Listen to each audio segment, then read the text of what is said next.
Hey everybody, this is the Advanced Algebra Trig Pre-Calc. This is your first instructional video on real numbers. It's coming from section P.1. There's a lot of definitions here, and I won't necessarily give you the definitions in words, but as I'm saying them, if you want to put them in words, you can. Also, when I'm doing videos, if I'm talking too fast, just press pause and then write your notes down and then press pause again to restart the videos. There will also be some times where, and I will say this often, where I'm doing extra examples, and if you don't need those examples, you can just move on or just watch the video and not write anything down.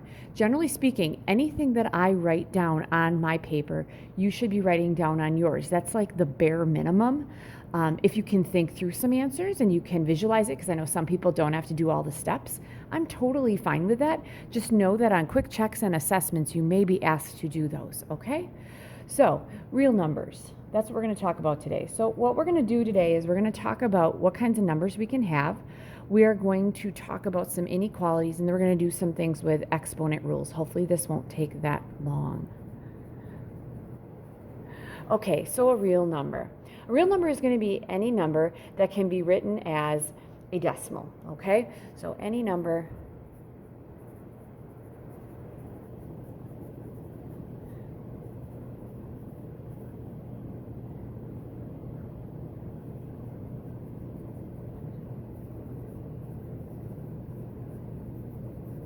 okay? So all the following are going to be examples of real numbers. Now, you might be like, okay, what kind of number can't be written as a decimal? I mean, even pi is a number, it's 3.14 and it keeps going, and that can be written as a decimal. That's real. So if you think about it in the real world, there's real and then things would be imaginary. There's actually imaginary numbers, you guys, and we're going to get to that later. So these are all examples of real numbers. Natural numbers. Okay.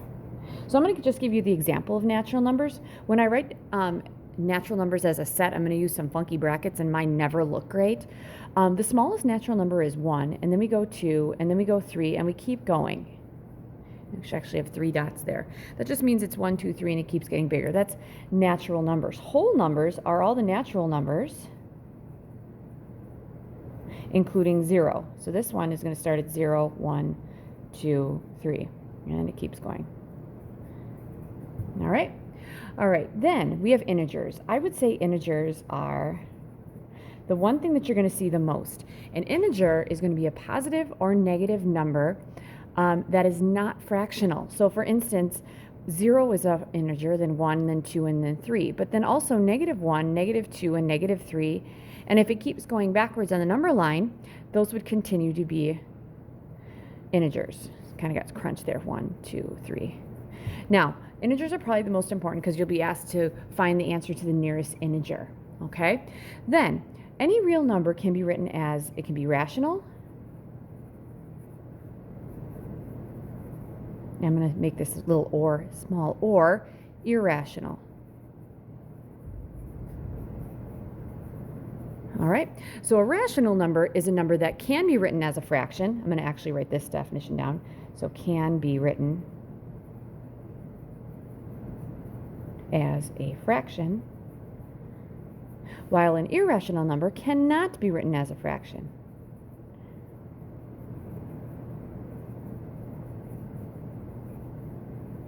All right, so different kinds of rational numbers. All these guys are rational numbers, you guys, because like the number 3 is 3 over 1. I can write that. So rational numbers, what they'll say a lot of the time is that it can be written in the form a over b. Okay, that's what a rational number is. Another rational number would be like negative 2/3, right? Because you can write that as a fraction. The square root of 49, that's also rational because it's just 7. And 7 can be written as a fraction. Now, irrational numbers, they can't be written as fractions. So at this point, I'd say like, okay, guys, what's the one thing you did in geometry that could not be written as a fraction? Or things that can't be written as fractions have decimals that are not patterns, okay? So like if I look at negative 2/3, isn't negative 2/3 negative 0.6 repeating? Rational numbers are going to be fractions that can have a pattern or stop. What is a number that does not have a pattern or stop in its fraction? Oh, from last year, wouldn't that be pi? The other, if you take square roots that are not perfect, like the square root of 2. The square root of 2, I'll actually get my calculator out for that. Here we go. The square root of 2 is 1.41. There's no pattern here, so that's irrational, okay? So that's different. Rational can be written as a fraction. In fact, if it can be written as a fraction, it's a decimal that has a pattern, and if it's irrational, it doesn't, okay? And so usually I'd ask you guys for examples, but I think that that's good. Okay, moving on to, we are going to look at inequalities. Okay, so we're going to look at inequalities and interval notation. This is huge. This is the second part of our lesson today. So intervals, or inequalities and interval notation. So let's just look at a couple of them. So an inequality, I could say x is greater than 3. Second one I'm going to do is x is less than or equal to -1. Sorry, and the third one I'm going to give you a compound. X has to be greater than -3 and less than or equal to 5. So what I want to do is I want to look at some, if it's bounded or unbounded, if the boundary will be closed or not closed, how I'd put these on a number line. So I'm going to do all those things. So let's start with x is greater than 3. On a number line, what's the one number you should always have on there? 0. I don't care. 0, 3 goes to the right. All right, so this is basically saying x has to be greater than 3, right? Where are the numbers greater than 3? They're off to the right, correct? All right. Now, are we going to include 3 or not? No, we're not going to include 3 because 3 does not work in here. If I put 3 in for x, 3 is not greater than 3. So I need to come up with a symbol above the 3 that shows that it doesn't equal 3. Now, in the past, if you had greater than or you had less than, you would use an open circle. We are not using that anymore. Now what we're going to use is a parentheses, or you use the other side, okay? So the question might be, okay, what one am I going to use? You're going to put your parentheses in the direction of the arrows. There it is, right there. Got it? Awesome. Okay, so because it's not equal to, we would say that this is open. So x is greater than 3 would be open, okay? Also, we're going to have if it's bounded versus unbounded. Okay, bounded means that it is contained, okay? Unbounded means that it goes on forever. So for number 1, this guy, and I'll use a different color so we don't get too congested here. This is what we would call unbounded, because it's only bound on one side. It's contained in one side, but not the other, okay? So in number 1, we'd have it's greater than 3, it's going to go off to the side. Now, interval notation. I'm actually going to throw interval notation in green, okay? Interval notation's a little different. It's just going to have 2 parts. So what we're going to say here, x has to be greater than 3. That means that my numbers are going to go from 3 all the way to the right. So 3 all the way to the right forever. What is that? Infinity, okay? So we're going to start with the smallest of 3. And it's going to go to infinity. You guys can still see that. So in green, these are going to be my intervals. Sorry, I got kind of low on this. I'll flip out another sheet of paper next. Now, 3, since it does not contain 3, we're going to have a parentheses there, okay? And infinity is always in parentheses because you can't contain an infinity. And that'll make sense in just a second when we get to this guy. All right, number 2. Kind of block this off. Okay, second one, let's graph this. We have to have 0. And -1. If you notice, I didn't put 0 in the middle. You totally don't have to put 0 in the middle. It's not that necessary. All right, so x has to be less than or equal to -1. Less than or equal to would be in this direction, right? All right, now if it's equal to, okay, we'd say this is less than or equal to or greater than or equal to. In the past, you guys used a closed dot. Remember, we did that in algebra. We're not doing that anymore. In order to show that it includes, we're going to use a bracket or a bracket. Now, just like the parentheses, since it's going to the left, we're going to use a bracket going to the left. This is what we call closed, okay, because it contains that, okay? Okay, so it contains number a -1, so it is closed. We would say that this is also unbounded. Put that in blue. Because it goes in one direction, okay? It's not contained in 2. Okay, next, how would I write this as an interval? I'm going to put that in green. So we always go in intervals, it's always 2 things. Smallest, largest, okay? So if it goes to left forever, what's the smallest it can be? What's going to left forever? That's -infinity. So I can go from -infinity to -1. Okay, now infinities can never be contained because it goes on forever. There's no stopping for an infinity. But -1, it includes it, so we're going to put a bracket. All right, so got kind of close on that one. There we go. All right, so next one. How would I graph this guy? X has to be greater than -3 and less than or equal to 5. All right, so we need a 0, a -3, and a 5. All right, X has to be greater than -3, that'd be to the right, and it has to be less than or equal to 5, that has to go to the left. So wouldn't it make sense we're going to be right between there? All right, now, is it going to include -3? No, so it's going to be parentheses right here, okay? Is it going to include 5? Yep, bracket right there. All right, so for this one, okay, this one we'd call this half open, okay? Because it's not open or closed, this is half open. Are you ever going to be tested on that? No. Could it be in your homework? Sure. But that's not super duper important.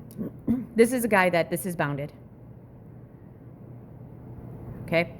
And the reason it's bounded is because it is contained between 2 points. All right, next. What we did is we looked at, okay, interval notation. The smallest, this is -3, to the largest is 5. It does not contain -3. It includes 5. And there we go. All right, so that's looking at some inequalities. Okay, so what I'm going to do is I'm going to give you 2 more of these, all right, that have something to do with this. Next example, we're going to convert the interval to an inequality.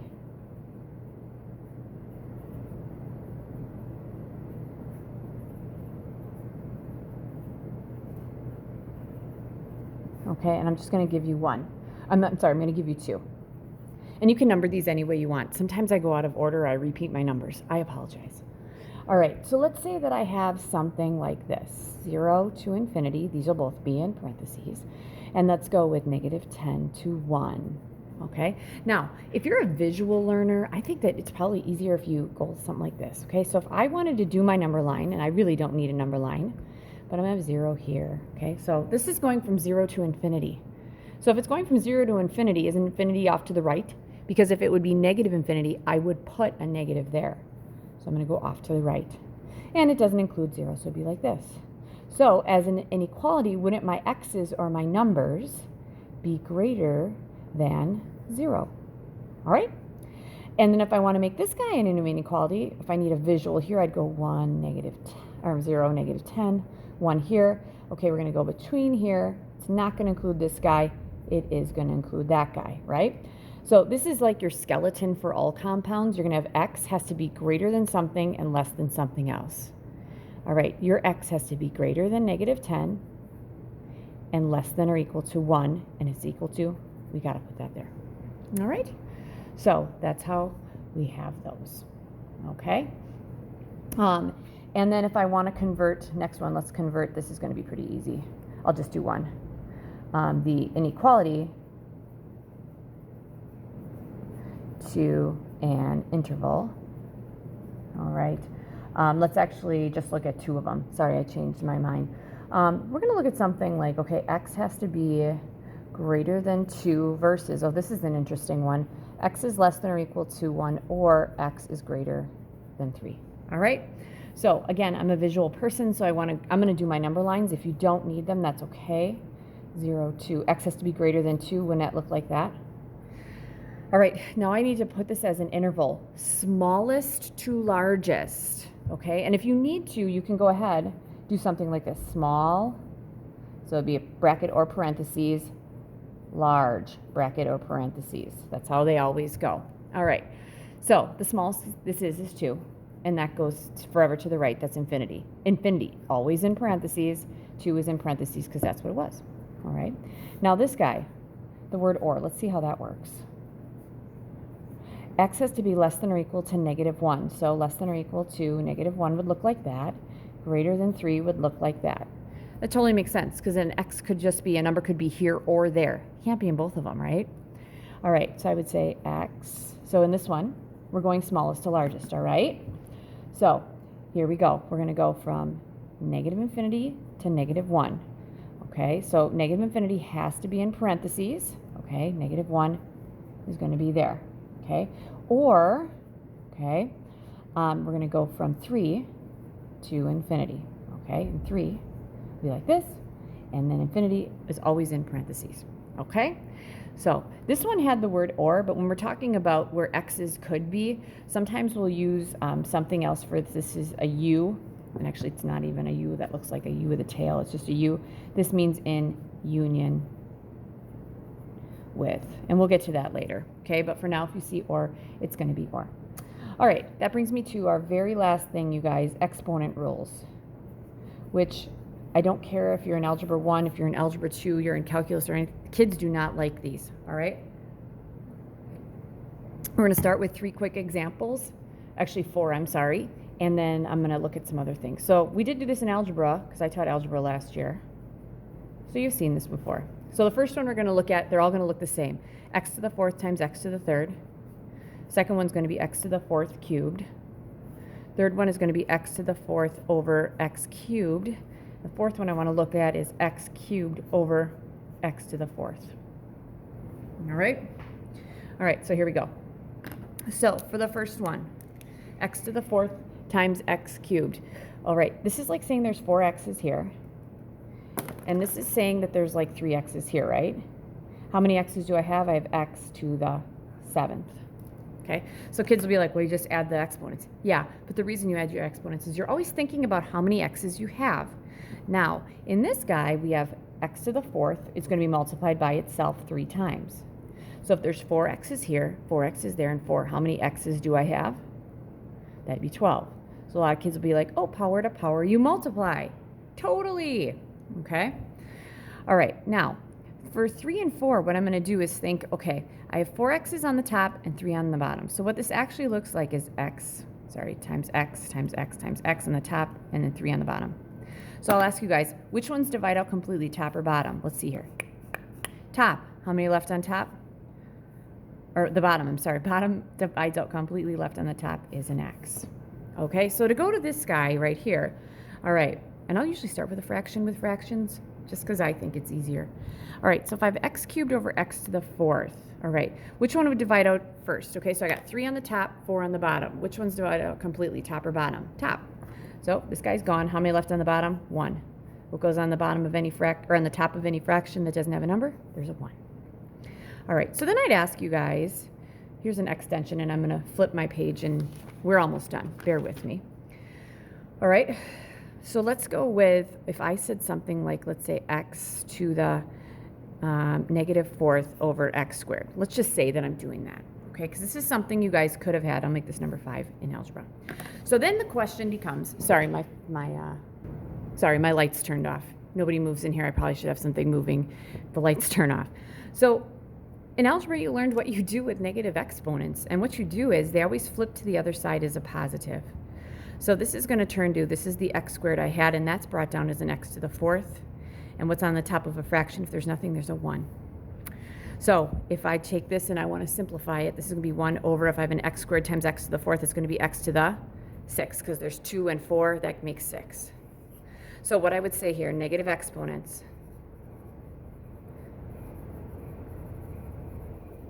flip to the other side of the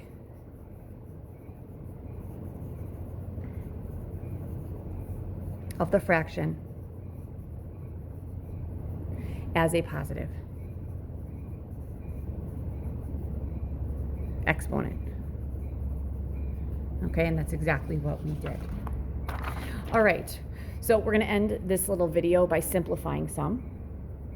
Again, if you feel like you're good, you're good. I have 4 examples. Hopefully they don't take too long. So the first one, I have 3x times 2x squared minus 5x plus 7. All right, so the question would be, how do we simplify this? Well, I'm hoping you'd know that you distribute. So I'm going to distribute the 3x through, okay? So 3x times 2x squared. 3 times 2 is 6. X times x squared is x cubed.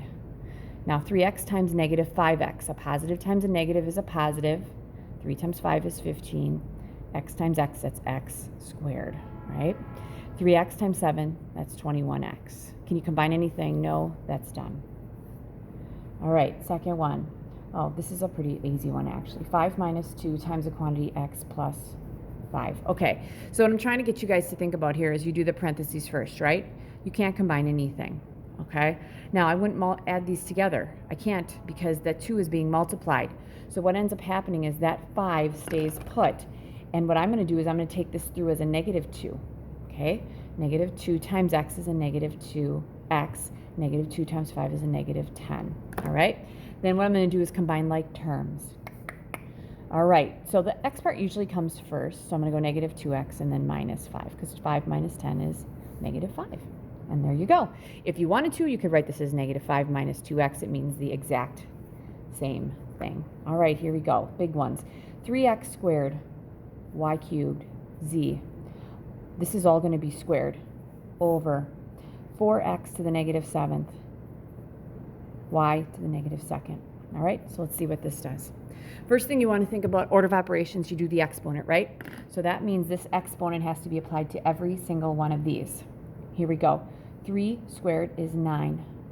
X squared squared. That's like saying x squared times x squared squared, right? And that'd be x squared times itself. That's x to the 4th. Z cubed, or I'm sorry, y cubed squared. Can't talk. So y cubed squared, wouldn't that be y cubed times y cubed? That'd be y to the 6th. And z would be squared, because there's like a 1 there. All over. Can't do anything with this just yet. All right, so here we go. Let's figure this guy out. 9/4. Can you divide anything out of a 9 and a 4? No. So I'm going to open my fraction bar. 9 goes here, 4 goes there. All right, so I'm going to start to use some different colors, if I can find some. No, still just blues and greens. So I'm going to actually take this and put this in blue. This guy goes up as an x to the 7th. If you combine those, wouldn't that be x to the 11th? This guy is brought up as a y squared. Wouldn't that be y to the 8th? And then the z squared stays put. My z's, I do those little lines through, guys. All right, so there it is. Okay, 4th one. Last but not least, 9x squared, y to the 7th, that'll be squared, times x to the 4th, y to the 8th, and z cubed, that's raised to the 5th. All right, so if you want to pause it and see if you can do it, go ahead and do it. I'm going to go ahead and do it. So I'm going to raise everything to the 2nd. That's going to be 81 x to the 4th, y to the 14th. And then I'm going to have times, this is going to be x to the 20th, y to the 40th, z to the 15th. All right, and then I'm going to combine some things. So there's nothing as far as numbers, it's 81. This is going to be x to the 24th. This is going to be y to the 54th. And then, didn't make that 4 good. And then z to the 15th. And that should be it. So powers I multiplied, 20, 40, 15, and then I added. All right, so you'll have a homework assignment attached to this video. Okay, sorry, this went a little longer, but those last ones tend to go longer. Okay, good luck.